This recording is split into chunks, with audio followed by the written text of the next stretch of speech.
তাই তাড়াতাড়ি বিবাহ দিয়ে দাও। তারপর ওই ছেলেটার বুদ্ধিমতো একটা ছেলের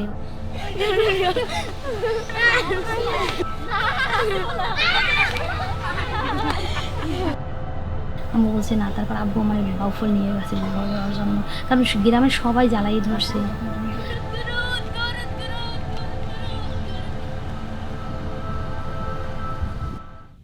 আমি আমি বলছি না বাবা, আমি কিছু করি, আমার যদি আবার কিছু হয়। বলতেছে কিস করছি, কিছুই কিছু হয় নাই, এখন বিয়েটা দেওয়াই ভালো। তারপরে ওখান থেকে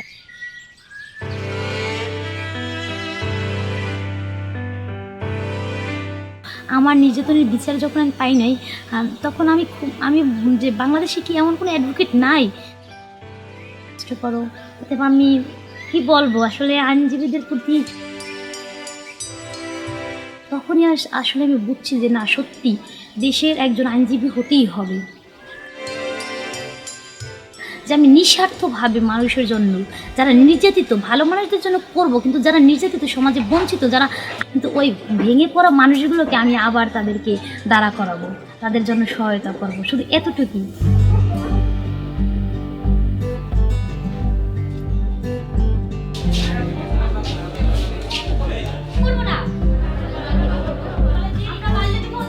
খুবই একটা অপরাধ মনে হয় আমার কাছে, যারা দেয়, যারা করে, এবং আসলে যাদেরকে দেওয়া হয় তারা তো খুবই দুর্বল, তারা তো তাদের আর কিছু করতে পারে না, তারা এই সমাজ থেকে বেরিয়ে আসতে পারে না।